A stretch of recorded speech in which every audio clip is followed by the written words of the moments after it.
Welcome to Limitless, the Blind Beginnings podcast where seeing things differently inspires limitless possibilities.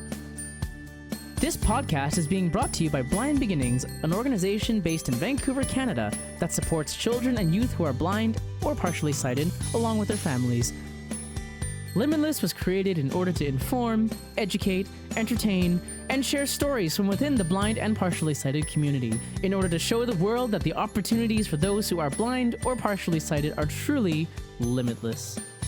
And now, it is my pleasure to introduce you to your host, the Executive Director and Founder of Blind Beginnings, Shawn Marcellet. Welcome back to Limitless, the Blind Beginnings podcast. I'm your host, Shawn Marcellet, and this episode is being released close to Valentine's Day. So we thought it might be interesting to talk about dating when you are blind or partially sighted. And I have two guests with me today, Keisha and Kaya. Welcome. Hello. Hi. Welcome to the podcast. Keisha coming back again and Kaya for the first time. And both are Blind Beginnings youth leader, youth mentor folks. Can you maybe introduce yourselves to our listeners a little bit about your vision and maybe also share with us how long have you been with your current partner? Yeah, hi. I'm Kaya, and my vision, I still have working vision. I'm still counted as legally blind, but I can't read print. I've been dating my partner for almost a year now. Yeah, my name is Keisha, and I have retinitis pigmentosa, and I have a little tiny bit of vision, but it's like, yeah, not too much. I am definitely a cane user and a braille user, and I have been with my current partner for just over 2 months. Oh, it's pretty early on. It's pretty early. Nice. Kaya, do you use a white cane? I do, yes. Okay. I'm just curious because, you know, whether your visual impairment is obvious, visible to prospective partners or not is kind of relevant to what we're talking about. Yeah, I use it sometimes. Okay. If I'm with people that I know, I tend not to because they kind of become my guides because I have enough vision to see a lot of things. Mm-hmm. But if I'm with people that I don't really know or don't feel comfortable asking, then I will bring my cane. Okay. Awesome. And I will be contributing to the conversation too. And I have been with my husband for 10 years this January. So crazy. And yes, and I should mention that all of our partners are sighted. So the discussion is kind of about dating when you are blind or partially sighted, but the person you're dating is not. So how did you guys meet? Because I feel like meeting somebody is sort of the first challenge of dating. It's an interesting story because I met my boyfriend on Bumble, okay. The dating app. Yep. And it's funny because like I was always like a big proponent of trying to meet people in person and, you know, a hopeless romantic about meeting someone in person. And I have had other boyfriends in the past who I've met in person. But, you know, with COVID and everything happening, I was like, well, you know, let's give this Bumble app a try and, you know, deal with the accessibility issues that it does pose. And which, yeah, that's a whole other thing. And yeah, so that's how we met. Okay. What about you, Kaya? I was part of my school's chamber singers, and he sang bass and I sang soprano, and he was the quirky one that always caught my attention, and we'd just joke at each other, and he'd call me hot in like really weird voices, and I called him hot back, and eventually for me it didn't become a joke, it was the truth, and so that's how we met. Aw, so Kaya does have the romantic story. Because I'm with you, Keisha. I met my husband through Plenty of Fish. I don't even know if that's still a thing. But yeah, we met online as well. And yeah, it's because it's hard. It's hard to meet people. And interestingly, my husband sold truck accessories. It's not like we would have met otherwise. My boyfriend's a tradesman as well. So. Right. So yeah, like our worlds would not have collided. I don't think there's a way that we would have. And, meeting somebody, I don't know, just in a restaurant or in a bar or something like that I don't know how that actually works. It's never happened for me. So I guess my next question is, how did you know they liked you? Because, again, like if they're checking us out, that's kind of visual. We might not see that. If they're smiling at us, winking, any of those sort of flirty visual things, it's going to be wasted. So Kaya, it sounds like he was verbally flirting with you and you caught on to that. Well, I always thought that it was a joke when he would openly flirt with me, and that's what everyone around us said. But I started getting the inkling that he liked me when every person around us thought we were dating. Like my O&M teacher saw us interact and she's just like, does he like you? And I'm like, I don't think so. And like my grandparents thought we were dating. His dad asked him if we were dating. Like everyone thought we were dating. And so I eventually was just like, well, maybe he does like me. It's a little different with the whole online thing because the whole purpose is to find somebody. I don't know what Bumble's like. I'm assuming it is a dating app. It's not like a friend app. Well, so there is a couple versions of Bumble. There's like the friend version where you're searching for friends, and then there's the version where you're specifically seeking someone to date. Okay. And that was the version that I was using. So yes, like when you match with somebody, they've already matched with you, so they better like you. Well, they think they like you based on your profile, and they think that you might be of interest to them. Okay, so let's talk a little bit about disclosure in terms of the online dating thing. Did you say you were blind? Did you have photos of you with your white cane? Nope. What did you do around that? So my philosophy with dating online and also with applying for a job, my philosophy is disclose once you've already gotten an interview. Okay. Or a date in this case. Well, actually, no, not quite. So okay. With a job, it's an interview. But with this particular situation, we were already talking a little bit, or, already kind of hitting it off, I would say. And then I did disclose because I didn't think it would, like, I thought it would be a better thing to be honest about it and not just show up to the date and them feel really uncomfortable. Also, it would give them a chance to be like, deal with their discomfort before I met them in person. And if they had questions, and they could ask it before rather than spending the whole date like, oh, what's blindness? Tell me all about your blindness. Mm-hmm. So I was like, and so it would be more comfortable for them, more comfortable for me. And so I disclosed before we actually met in person. And my kind of method for disclosing with online dating is kind of just like being really forthright and kind of joking it off a bit. Like, I can't remember how I exactly went about it, but it was definitely like, I just went for it, I think. And it was just like, pretty sure I cracked a joke surrounding it. And I don't know. But so it wasn't on your profile? Like it's not something he saw before he started talking to you? No. Okay. Yeah. So, I mean, you still had to like drop the bomb at some point. Yes. So to speak. Right. Yeah. Okay. That's stressful. Mm-hmm. It was. I did try that. And when I very first started online dating, I've had one boyfriend and a husband that I met this way. And the first time around, I didn't say that I was blind in my profile. But as soon as we started emailing, I had one situation where, it was like, he sent me a message, I responded. He sent me another message, I responded, said that I was visually impaired, and then I never heard from him again. Mm-hmm. And so that was kind of like, yeah, I was like, okay, you're a shallow jerk. All right. Good screening device here. I figured that out early. But then I decided to just put it on my profile, but I did it in a really, what you're saying, a really jokey kind of way. Like, first I mentioned a whole bunch of other things about myself. And then at the end, it was sort of, by the way, I should also mention that I have, I'm visually impaired, but that's actually an advantage to you because I can't see if you're checking out other women.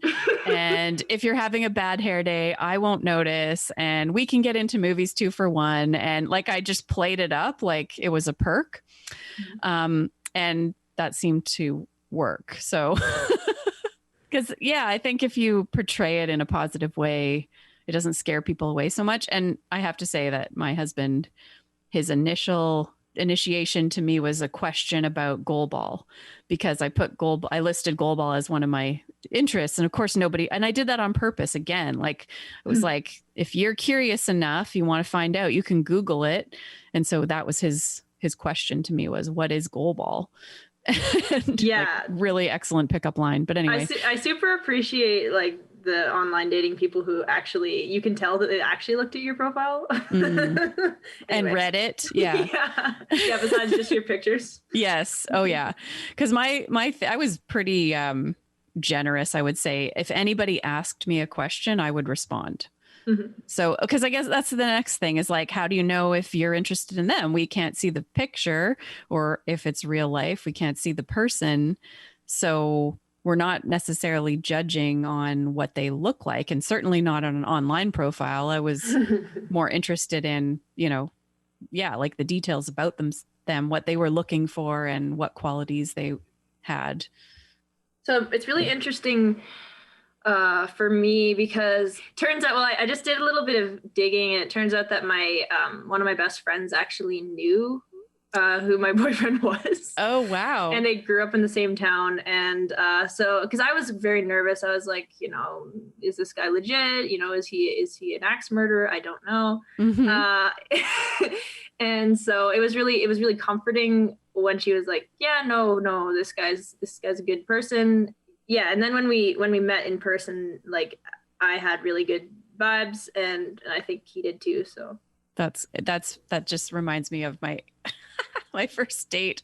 I was like, I don't want you to pick me up at my house because I don't want you to know where I live. So I'll meet you in front of the old spaghetti factory. But he picks me up and I get in his truck and we were driving away, and he's like, so I'm assuming you've got somebody writing down my license plate number? And I'm thinking to myself, yeah, that would have been smart. Yeah, totally. Like, don't pick me up in front of my house, but I'll get into your truck on our first meeting. Like, not smart. Don't do that, listeners. Wow. That's almost exactly the same thing that I did. But anyway. Wow, hopefully our moms aren't listening. Yeah, but I did text my friends, and I was like, yeah, just so y'all know, if I don't text you in an hour, you need to check in with me. Yeah, that's good. It's always good. I mean, you should be smart. Most of the time I would meet somebody, a new person on foot, and they would be on foot, and we would walk somewhere together, or it would be like meet them already at the place you're going to go to, like, yeah, don't get in a vehicle with a stranger man that you've never met before. Even with online dating, when you started to date, like actually physically be with somebody in person, like how do we know when it's going well, when we think they are attracted? Like Kaya, it went from other people thinking you were together before you actually were. When did you actually feel like, or how did you know, or when was the moment that you felt like, yeah, he does like me? Well, what I had to do, I just asked him. We asked each other. I asked him if he liked anyone. And so I really didn't know for sure if he liked me or not. I just had to ask. Mm-hmm. And so I also think when it comes to knowing things like attraction and stuff, it's good to set communication in words where you're both speaking in words to each other about what you like about each other. And then it's easier to tell for someone like me to know what he likes and what he doesn't like and stuff. So communication's good. Yeah, absolutely. I think it's quite essential because, yeah, if there's subtle hints in body language, again, we're probably going to miss that. What about you, Keisha? How did you know it was going well? When we went on an actual date, I had a really good feeling about it. Like, and I don't know, I typically follow my gut instincts about things. And I don't know, it was going really well. We were just like, we had a lot to talk about. We have a similar sense of humor. I don't know, we were having a great time, so much that we extended our plans that particular day. And I got vibes from him that he was into it as well. And I don't think he would have stuck around if he didn't want to. Yeah. I think when the date ends up being longer than expected, that's generally a pretty good sign. Yes. Well, let's talk about physical attraction. Do you care what your boyfriend looks like? Well, for me, since I still have quite a bit of working vision, it still doesn't matter as much, but it is something that's like a perk for me. It's not something that I'm looking for, like, oh, you're not physically attractive, so no. I honestly don't really care about physical attraction. It's more personality and mental stuff and emotional stability and things that are attractive. But as someone who still has some vision, it's nice to know that you find your boyfriend attractive. I would say, like, similar to Kaya, like the personality thing and like a sense of humor and adventure and like a drive to work, to do like a self-motivation and stuff like that. Like, that's really important to me. I also I think that, how do I say this? The way that physical attraction does matter to me. The way that somebody looks matters to me in the sense that, particularly in the sense that like the way that somebody looks can reflect on how they're taking care of themselves and like the kind of life that they like to lead. I don't know, just if people are feeling good, like they think they look good and they're feeling good about how they look, then I just feel like that's a level of self-love that's a really great level to be at. Without being like self-obsessed and like, oh, I am so fine. Yeah. Who's that guy in the mirror? No. Sometimes I do that. No, I'm just kidding. It's just when I need a pump up day. But yeah, I mean, I think I have a certain type for sure, but yeah, definitely physical attraction, showing the care that you have for yourself is great. I think what mainly plays into that for me is confidence. Mm-hmm. Just confidence makes people physically attractive. Mm. And if you have the confidence to be like yourself and where you're at, then it really ups the amount of attraction you have for yourself and how others view you. Mm-hmm. So definitely someone who's confident in themselves is very physically attractive. I had some rules when I was dating, and they're kind of superficial, shallow rules, but not maybe in the, not like tall, dark, and handsome, but he had to be taller than me. I'm only 5'4", so that's not hard. Actually, that was one of my rules as well. Yeah. And my other one was I wanted the guy that I ended up with to have bigger arms than I did. And because I was a competitive swimmer, I have really muscular arms, and I'm like, it's really embarrassing when you have bigger arms than your boyfriend, which I'm pretty sure I did when I was a teenager. Like,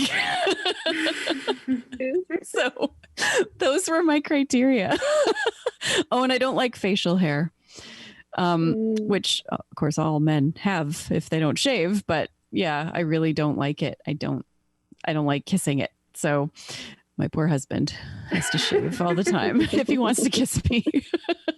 But yeah, so for me, it's, it's personality. It's, does he make me laugh? That's really important. Do we have fun together? Do we have some things in common? Good communicator, like good conversations, just enjoy spending time together. And over time, when you've dated a few people, it's, does he annoy me when we spend lots of time together?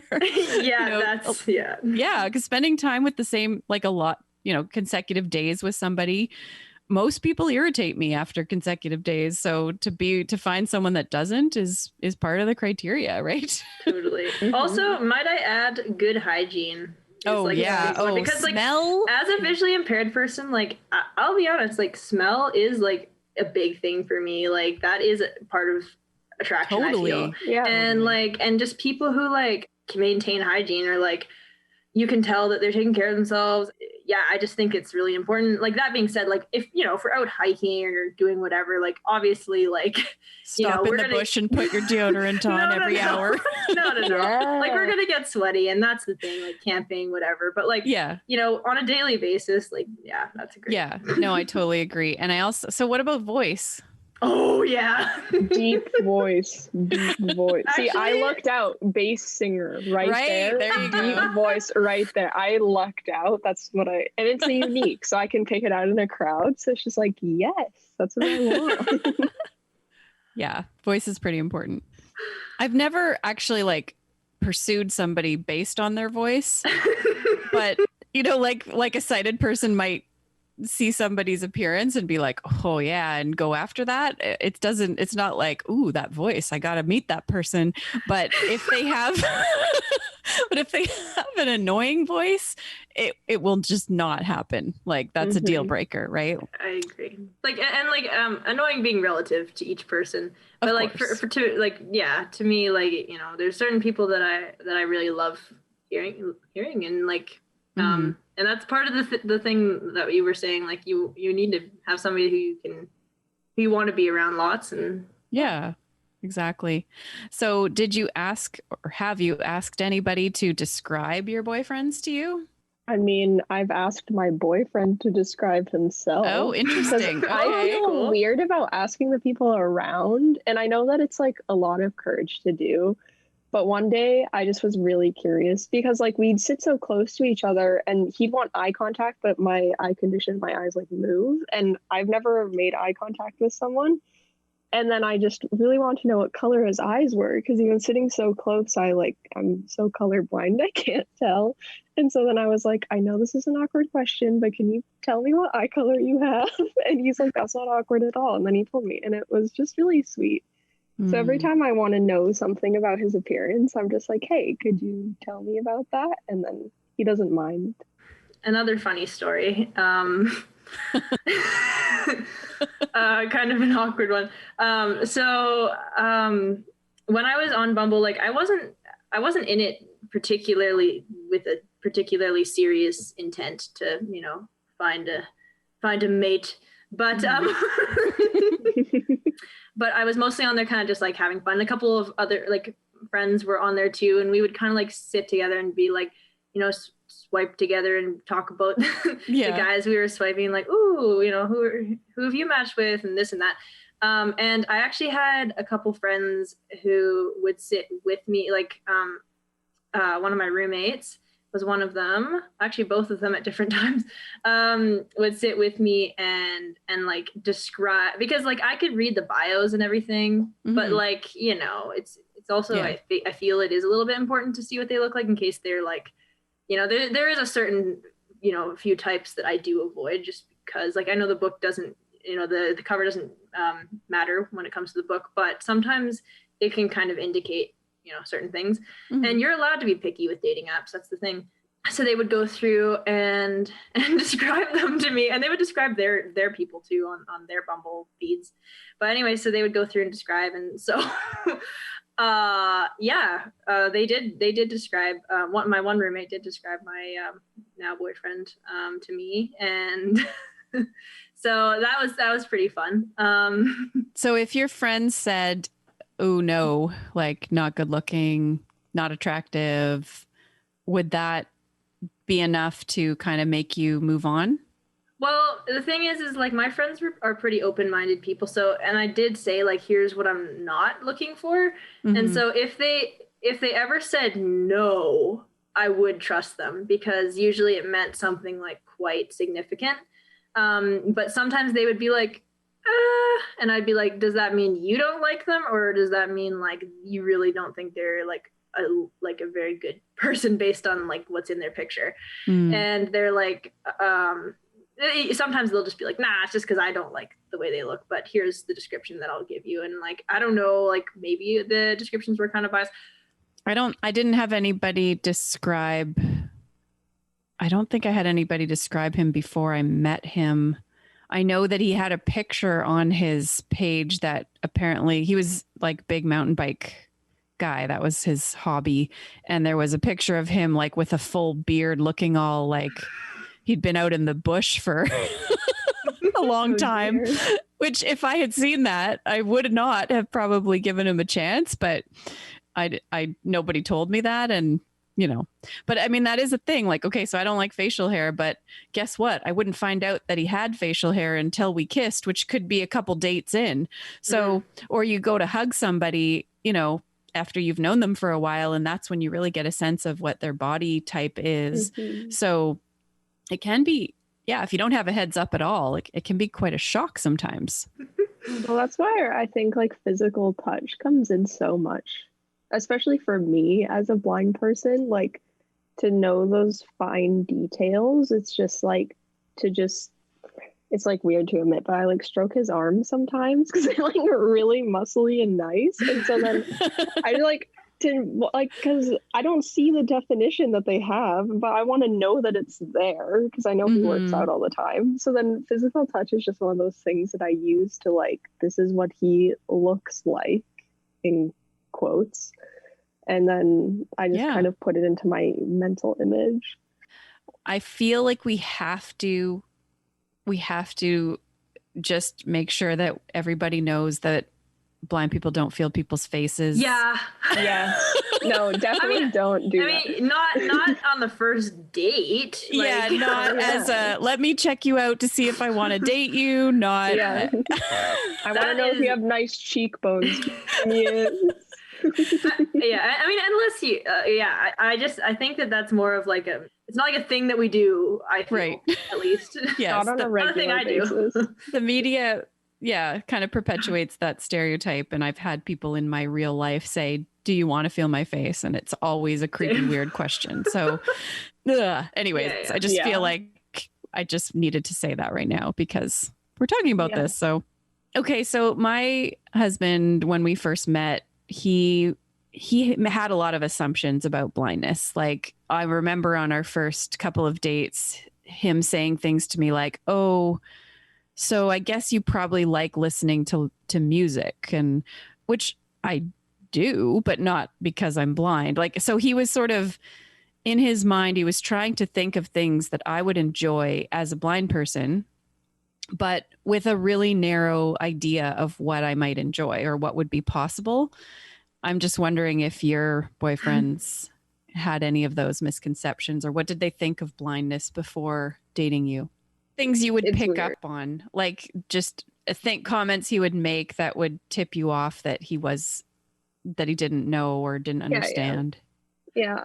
For me, he didn't really do that much of that. I think it just came because he really wanted strong communication, that he just asked me like, so what, like, could you do? Like, I don't want to assume anything. So I think his assumptions now of blindness are kind of just built around what I've said, but it's not like it's set. They're changing. Mm-hmm. Well, he went into the relationship just thinking that blind people just work a bit differently and may have some disadvantages, but not like deal breaker or anything. Okay, that's good. My boyfriend, when I first disclosed the blindness before we even went on a date, he was like pretty cool about it, but he just had like a ton of questions, which is totally to be expected. And like through the questions, I could see that he had like some preconceived ideas, but like he was prepared to like admit that and was like more than willing to learn about things. And like he asked, questions. Like I remember him one of the questions I remember him asking, like he was quite curious about like what I did because I have a part-time job, and he was like, what do you do for your work? Like what do you like, kind of like, what do blind people do for work? Yeah. And then I kind of just like was like, well, here's my job, but also like blind people can do like so many things. And I just kind of was like, I was like really like, I think I kind of gave him a hard time actually for the first little while, because I was like, you know, because I was kind of like trying to see like if he was legit and stuff. And I was kind of like just being really forthright, like, yeah, blind people can do anything. Like, what are you talking about? And thankfully, he like decided that he still wanted to hang out with me despite me like kind of giving him a hard time. But no, he was always like really, really curious and just interested. And I like, you know, yeah. And then when we met in person the first time, I remember him kind of laughing when we were first going on a date, and because we were walking and like we had just met, so like we weren't like holding hands or anything like that. And I was using my cane to shoreline the path that we were on and the grass edge, which was also /snow. And he was, I kind of heard him like chuckle, and I was like what? And then he's like, well, like you're like kind of like zigzagging around and I don't really understand like what's going on. Like I don't remember exactly what he said, but basically he like didn't realize what I was doing with the shorelining. And so I was like, oh yeah, well, you know, this is the shorelining technique, and I explained what it meant. And like, and he was like, oh yeah, and like he always is like really interested in learning. And like as time has gone on, like we've cooked together and we've gone and like done cool things together, and he just like kind of just takes it all in stride, and like he's pretty open-minded, which I really appreciate. My husband had a ton of questions also. And I was so after the second date, I kind of blew him off. I sent him an email, and I just really felt like he was not going to see past my blindness, because and I have to say, like, I told him, you can ask me anything and I'm open to talk about anything. And so he did. But after 2 dates of just like feeling like I was at work or doing a blindness workshop, I was like, I don't think you can see anything else about me. Like, I just felt like that's all he could see was that I was blind, and he wasn't noticing anything else. And so I sent him this email basically saying that, and he was so offended. He was like, well, I do think I could see past your blindness, and I would have hoped I would have gotten more than a couple hours to do so. And like, anyways, I really offended him. And I kind of, apologized and said, maybe we could be friends, which is probably a mean thing to say to someone who likes you. So anyways, it almost ended at that point, but thankfully he was persistent. And so on our third date, we're not going to go sit in a restaurant and talk. I want you to see what I'm capable of, and we actually went on a 4-hour hike around Bunsen Lake, which is a lake in Coquitlam. And it's got some sections that require some, tricky footwork. And he guided me through the whole thing. And he did not even say the word blind the entire 4 hours. Like, he didn't ask me any questions about blindness. We talked about other things. And yeah, by the end of that, I was, like, okay, this is a cool guy. But because I had kind of blown him off, it took him forever to make a move after that, because he was thinking we were just in the friend zone now. And I was really starting to like him, but he was, probably cautious because I had already pushed him away once. But it's hard, that balance of like, I want you to see me like a person, but I have this difference and I want you to understand it, but don't ask me too many questions. I think it would be tough for a sighted partner.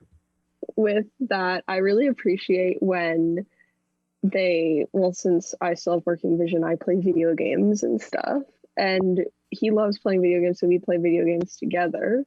But when it's a game that I need to sit closer to the TV for like playing a co-op game, I love it when he still wants to be with me physically, so he'll like sit close to the TV with me, and it's not like a big issue. Like I'll be like, you don't have to sit close with me because you have like 20/20 vision, you don't have to. And he's like, but I want to be with you, I can just go with closeness to be with you instead of. So I just really appreciate when people will join you in things when you feel like it's weird because you're blind. Yeah.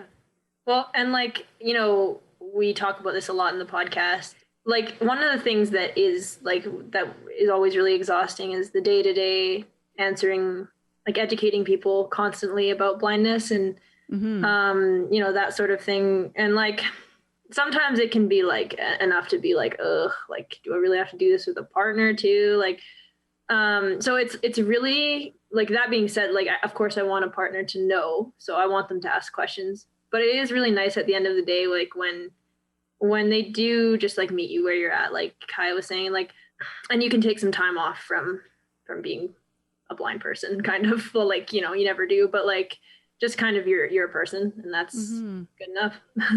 It's weird because on one hand I was like really, you know, it was a benefit that he wasn't fazed by the fact that I was blind. He had never really interacted with anybody who was blind before, but it didn't scare him off. It wasn't anything that he wasn't going to give a try, which gives like, that's a lot. He earned a lot of points for that. But then, you know, being curious and having lots of questions is like, well, how else are you going to, I don't know. It's just a weird balance of like, I want you to not care about this, but I want you to understand, but don't overdo it. You know, It's a lot of requests for these guys. Right?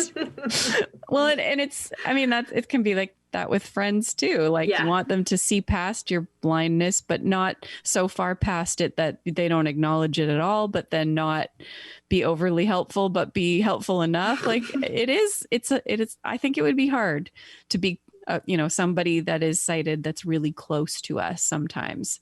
Maybe it's just me. Maybe I'm just difficult because I, you know, want to be perceived a certain way and I want to be independent. And so what kind of dates are fun or not fun? Is there anything, you know, if you, especially like meeting somebody new that you wouldn't do or wouldn't want to do, or I'm talking more like activities?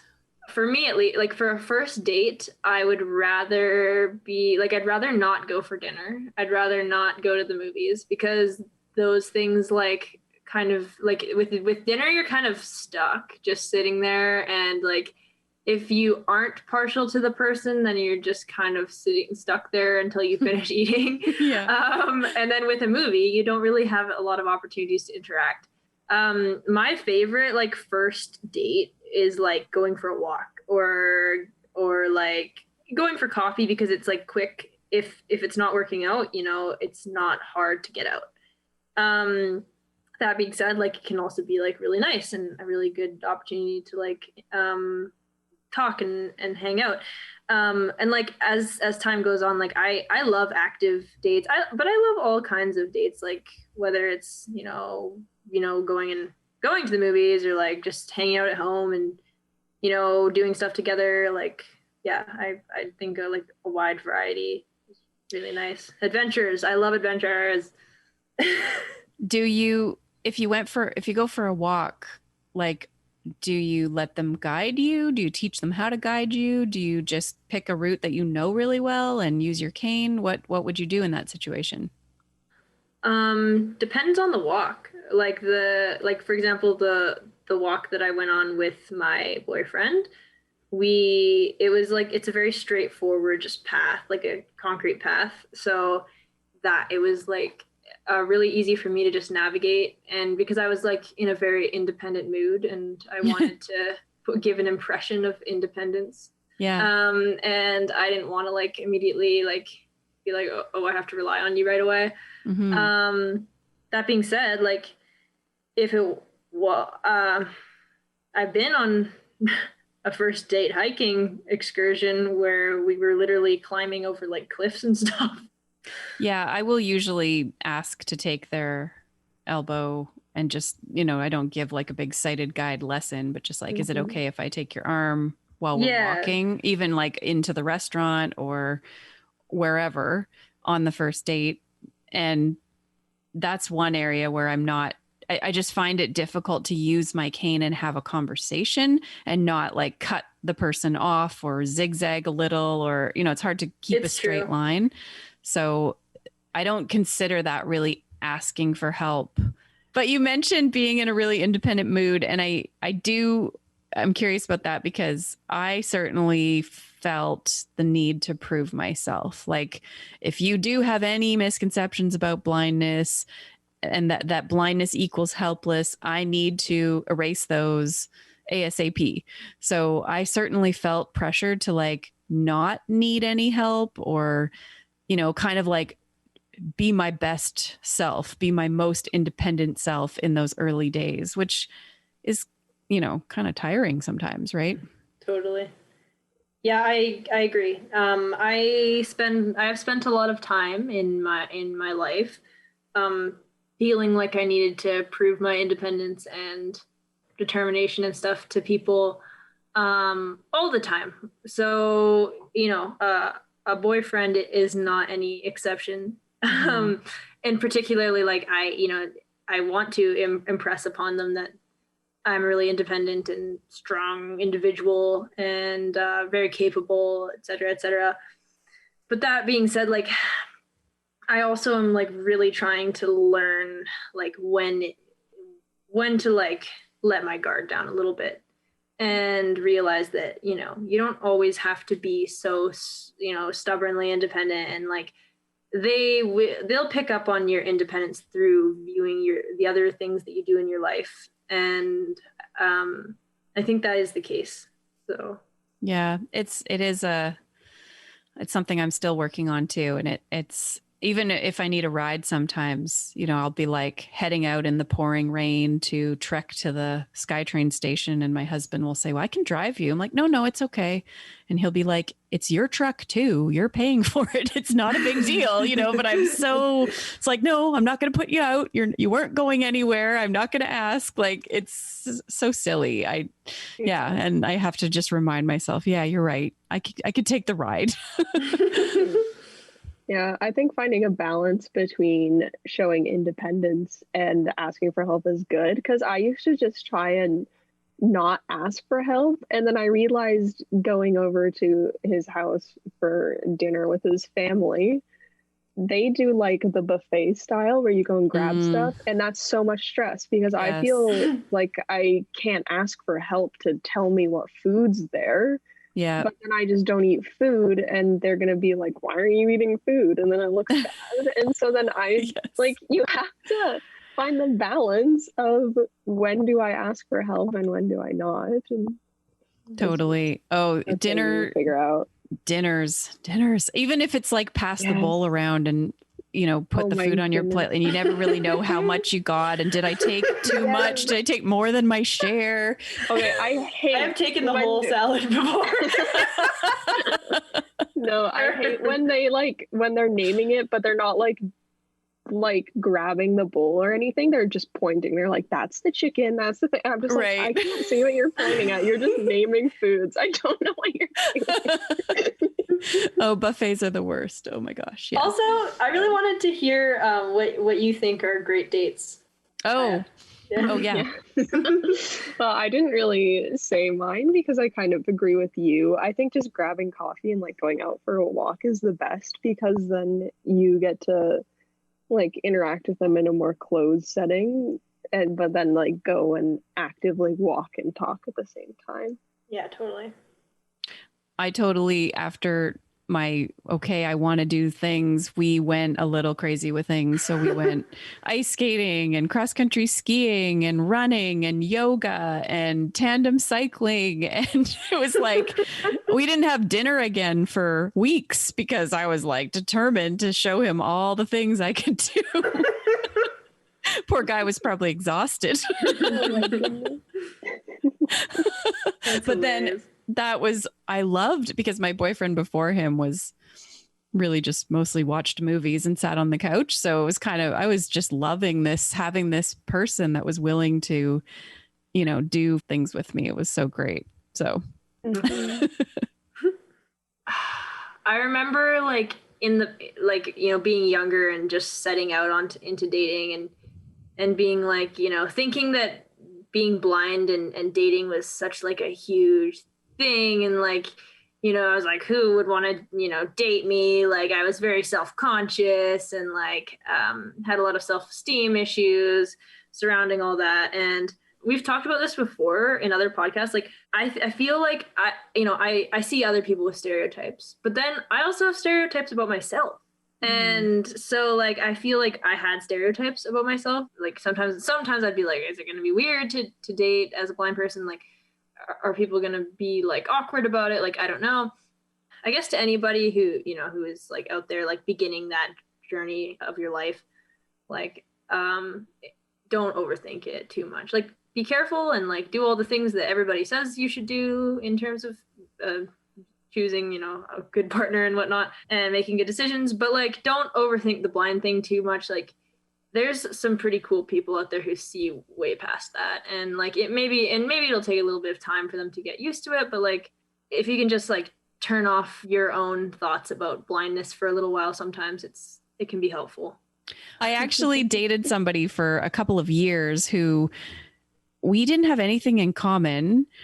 And the reason I dated him was because he wasn't scared off by my blindness. It didn't faze him. He didn't care. It just wasn't a thing for him. And at that time in my life, that was like the biggest, I don't know, like that's all that mattered. It was like, oh, this person will accept me even though I'm blind. So he must be an amazing person.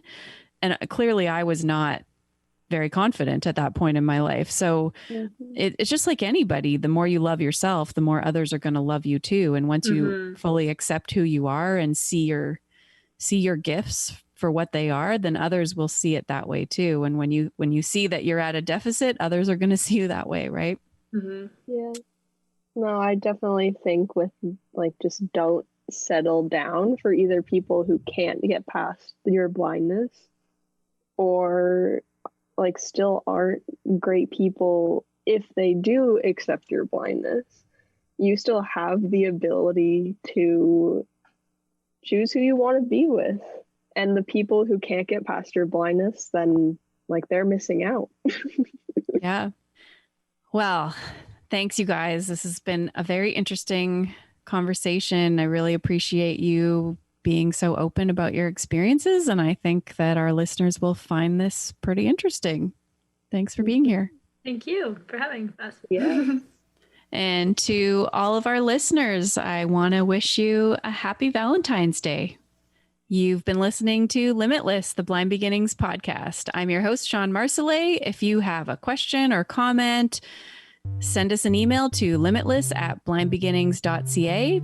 And please join us again next time. This podcast has been brought to you by Blind Beginnings, an organization based in Vancouver, Canada, that supports children and youth who are blind or partially sighted, along with their families. Music for this podcast is composed by Sean Bishop and Clement Chow. Production and audio editing by Rob Minot. For more information about Blind Beginnings and the work it does to support children and youth who are blind and partially sighted, along with their families, visit us on the web at www.blindbeginnings.ca. And also remember to follow us on Facebook, Instagram, and Twitter. We thank you for joining us, and we look forward to seeing you next time.